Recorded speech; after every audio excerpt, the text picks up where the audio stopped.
በዓለም ዙሪያ ከ800 ሚሊዮን በላይ ሰዎች በየቀኑ ይመገቡታል።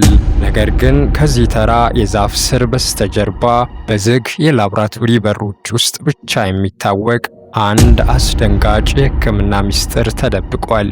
ይህ እጽዋት በሳይንቲስቶች ዘንድ ባለ ሁለት ስለት ሰይፍ በመባል ይታወቃል። በአንድ በኩል የሰው ልጅን ከካንሰር ሴሎች እድገት እስከ አስደናቂ የሴል ጥገና ሊታደግ የሚችሉ የፈውስ ምስጢራትን ይዟል። በሌላ በኩል ግን በጥቂት ሰከንዶች ስህተት ብቻ ወደ ገዳይ መርዝነት የሚቀየር ምስጢራዊ የኬሚካል ውህድ በውስጡ ይደብቃል። ብዙዎቻችን ይህንን ምግብ ስንመገብ ምን ያህል የጤና ጠቀሜታ እንዳለው ወይንም ምን ያህል ለአደጋ እየተጋለጥን እንደሆነ አናውቅም። የሕክምና ምርምሮች እንደሚያሳዩት በአግባቡ ያልተዘጋጀ ካሳቫ በሰውነታችን ውስጥ ካሉ ኢንዛይሞች ጋር ሲገናኝ በቀጥታ ወደ ሳያናይድ መርዝነት ይለወጣል። ይህ መርዝ ሴሎችን ኦክስጅን እንዳያገኙ በማድረግ በደቂቃዎች ውስጥ ስርዓታቸውን ይዘጋጋል። ታዲያ እንዴት ነው በሚሊዮን የሚቆጠሩ ሰዎች ሳይጎዱ የሚመገቡት? የዚህ እጽዋት እውነተኛ የጤና ቀመር ምንድን ነው?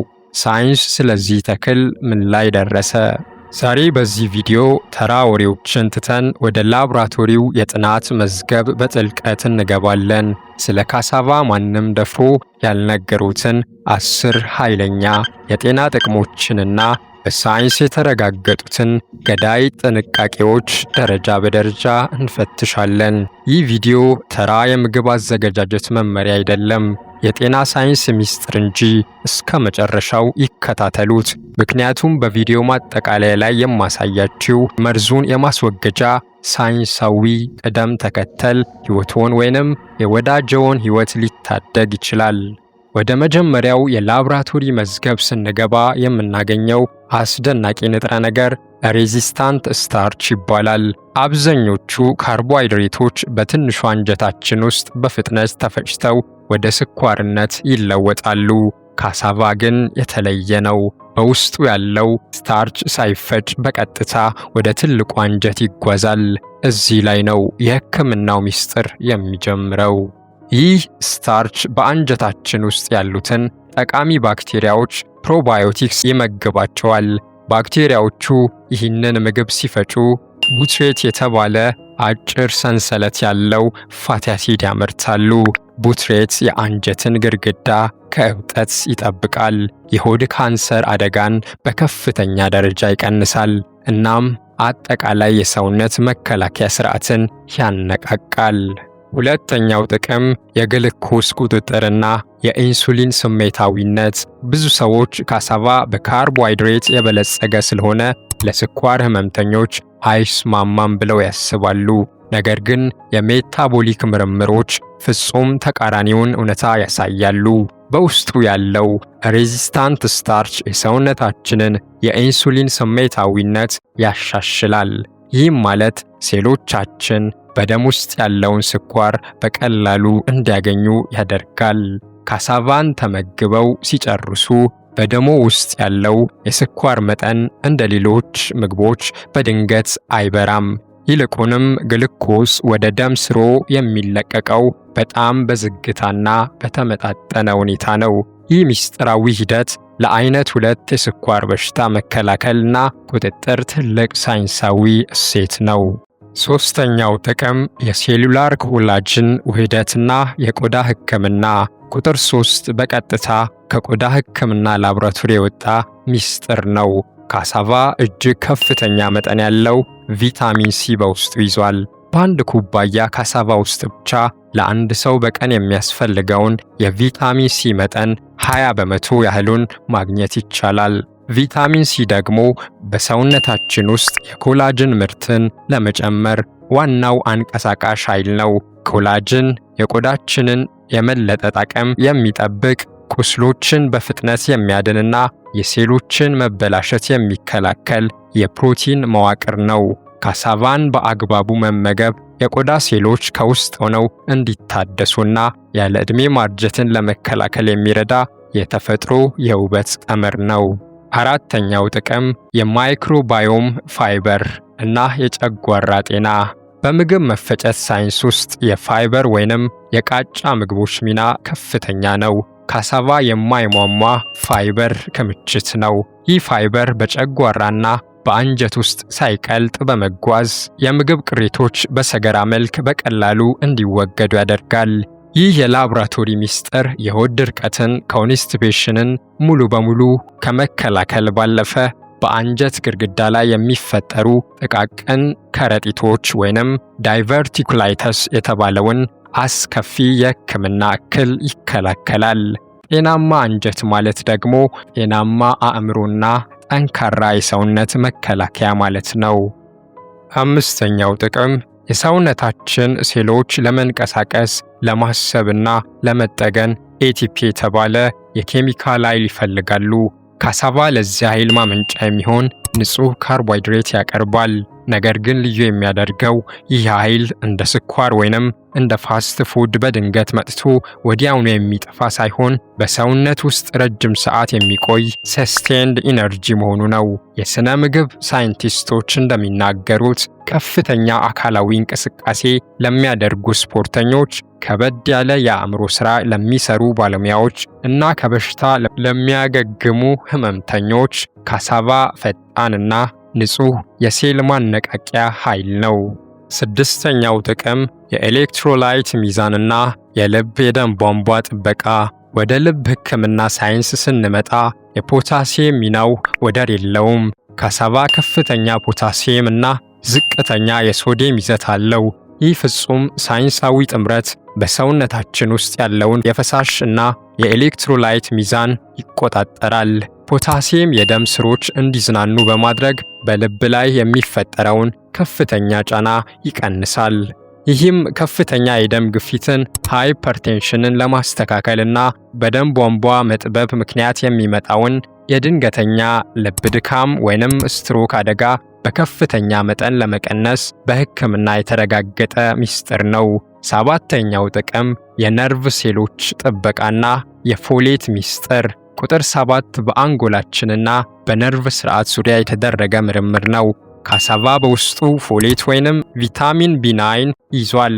ይህ ንጥረ ነገር ለአንጎል የነርቭ አስተላላፊዎች ኒውሮትራንስሚተርስ እና ለዲኤንኤ ጥገና እጅግ ወሳኝ ነው። በተለይ ለነፍሰ ጡር እናቶች የጽንሱ አንጎልና የአከርካሪ አጥንት በአግባቡ እንዲያድግና ኒውራል ቲዩብ ዲፌክት የተባለውን የጽንስ አካል ጉዳት ለመከላከል በሕክምናው ዓለም ትልቅ ቦታ ይሰጠዋል። በተጨማሪም በአዋቂዎች ላይ የእውቀት ማሽቆልቆልንና የመርሳት በሽታን ይከላከላል። ስምንተኛው ጥቅም የሴሊያክ መከላከያ ጋሻ። በዘመናዊው የሕክምናው ዓለም ግሉተን የተባለው በስንዴና በገብስ ውስጥ የሚገኝ ፕሮቲን ለብዙዎች ጠላት ሆኗል።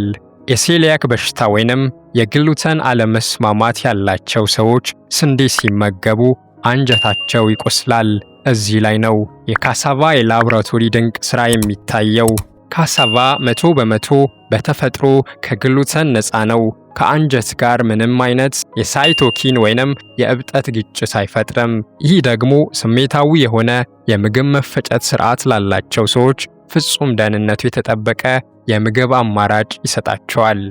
ዘጠነኛው ጥቅም የማኩላር መበላሸትን መከላከልና የአይን ረቲና ሳይንስ። አይኖቻችን በየቀኑ ለተለያዩ ጎጂ ጨረሮችና ኦክሲዴቲቭ ስትረስ ይጋለጣሉ። ካሳቫ በውስጡ ካሮቲኖይድ የተባሉ የቪታሚን ኤ ቅድመ ንጥረ ነገሮችንና ኃይለኛ አንቲኦክሲዳንቶችን ይዟል። እነዚህ ንጥረ ነገሮች በቀጥታ ወደ አይናችን ረቲና በመጓዝ እንደ ተፈጥሮ መከላከያ መነጽር ያገለግላሉ። የሳይንስ ሊቃውንት እንዳረጋገጡት ይህ ውህደት በዕድሜ መግፋት ምክንያት የሚመጣን የማኩላር መበላሸት፣ ማኩላር ዲጀነሬሽን እና የአይን ሞራን ካታራክት ይከላከላል። ብርሃናችሁ ሳይደበዝዝ ለረጅም ዘመን እንዲቆይ በላቦራቶሪ የተረጋገጠ ድጋፍ ይሰጣል። አስረኛው ጥቅም የሌፕቲን ሆርሞን ማመጣጠንና የክብደት ቁጥጥር። ወደ አስረኛውና የመጨረሻው የጤና መዝገብ ስንገባ የክብደት ቁጥጥር ሚስጥርን እናገኛለን። ካሳቫ ከፍተኛ ፋይበርና ሬዚስታንት ስታርች በመያዙ ምክንያት ከተመገቡት በኋላ በሰውነቱ ውስጥ ሌፕቲን የተባለውን የረሃብና የጥጋብ ሆርሞን ያስተካክላል። ይህ ሆርሞን ለአንጎሎ ጠግበሃል፣ መብላት አቁም የሚል የነርቭ ምልክት በፍጥነት ይልካል። በዚህም ምክንያት አላስፈላጊ የጣፋጭ ምግቦችን ፍላጎት ክሬቪንግ ሙሉ በሙሉ ያስቆማል። በሰውነት ውስጥ ስብ ሳይከማች ሜታቦሊዝም እንዲፈጠን በማድረግ ለክብደት መቀነስ ጉዞ ሳይንሳዊ አጋር ይሆናል። አሁን እጅግ ጨለማማና ሚስጥራዊ ወደሆነው የሕክምና ምርምር ክፍል እንሸጋገር። ካሳቫን ያለ ዕውቀት መመገብ ለምን ከባድ አደጋ አለው? የሕክምና ሳይንስ ላቦራቶሪዎች አንድ አስደንጋጭ እውነት ይፋ አድርገዋል። ጥሬ ወይንም በደንብ ያልበሰለ ካሳቫ ሲያኖጄኒክ ግላይኮሳይድ በተለይም ሊናማሪን የተባለ መርዛማ ንጥረ ነገር በከፍተኛ መጠን ይዟል። ይህ እጽዋት በሰውነታችን ውስጥ ካሉ ኢንዛይሞች ጋር ሲገናኝ በቀጥታ ወደ ገዳይ ኬሚካል ሲያናይድ ይቀየራል። ሳያናይድ ደግሞ የሴሎቻችንን የመተንፈሻ አካል ማይቶኮንድሪያል በማሰናከል ኦክስጅን እንዳያገኙ ያደርጋል። ይህ የላቦራቶሪ እውነት እንደሚያሳየው መርዙ በሰውነት ውስጥ ከበዛ ድንገተኛ የነርቭ ሽባነት፣ የኦክስጅን እጥረትና በጥቂት ደቂቃዎች ውስጥ የሕይወት ማለፍን ሊያስከትል ይችላል። ኮንዞና ስር የሰደደ የነርቭ በሽታ። አደጋው በዚህ ብቻ አያበቃም። በሕክምናው ዓለም ኮንዞ የተባለ እጅግ አስፈሪ የነርቭ በሽታ አለ።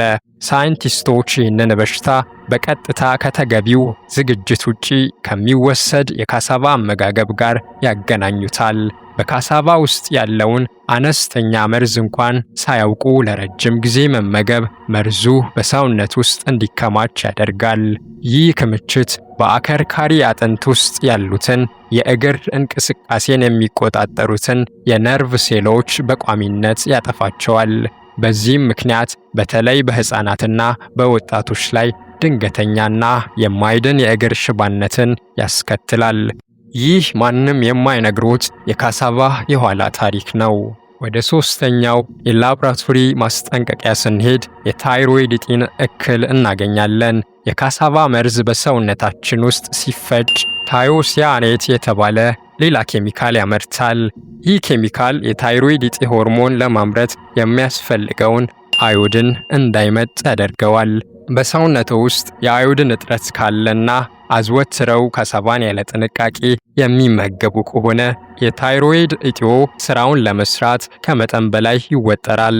ይህ ሂደት ወደ ከባድ የእንቅርት ጎይተር እብጠት እና የሜታቦሊዝም መዛባት ያመራል። ታዲያ ይህንን አደገኛ መርዝ ሙሉ በሙሉ አስወግደን ጥቅሙን ብቻ ለማግኘት የላቦራቶሪ ባለሙያዎች ያስቀመጡት ሳይንሳዊ ቅደም ተከተል ምንድን ነው? መጀመሪያ የካሳቫውን የውጭኛውን ቆዳ ሙሉ በሙሉ ይላጡ፣ ምክንያቱም መርዙ በከፍተኛ መጠን የሚገኘው እዚያ ላይ ነው። በመቀጠል የተላጠውን ካሳቫ በንጹህ ውሃ ውስጥ ከ48 እስከ 72 ሰዓታት ዘፍስፈው ያቆዩት። ይህ ሂደት መርዙ በውሃ ውስጥ እንዲሟሟና እንዲወገድ ያደርጋል። በመጨረሻም ውሃውን ደፍተው ካሳቫውን በከፍተኛ ሙቀት በጥሩ ሁኔታ ቀቅለው ወይንም ጋግረው ያብስሉት። እነዚህ ሶስት ሳይንሳዊ ደረጃዎች ገዳዩን መርዝ ወደ ፍጹም የጤና ፈውስ ይቀይሩታል። ባጭሩ የሕክምና ሳይንስ ላቦራቶሪዎች ስለ ካሳቫ የሰጡን የመጨረሻ ውሳኔ ግልጽ ነው። ካሳቫ በአግባቡና በሳይንሳዊ ጥንቃቄ ከተዘጋጀ የሰውነትን በሽታ የመከላከል አቅምን የሚያድስ፣ ልብን የሚጠብቅ እና ንጹህ ኃይልን የሚለግስ ድንቅ የተፈጥሮ ፋርማሲ ነው። ነገር ግን ያለ እውቀትና ያለ በቂ ዝግጅት ከተመገቡት ሕይወትን አደጋ ላይ የሚጥል ገዳይ ጠላት ሊሆን ይችላል። ሳይንስ የተደበቁትን የጤና ምስጢራትና አደጋዎች ዛሬ ለይቶ አሳይቶናል።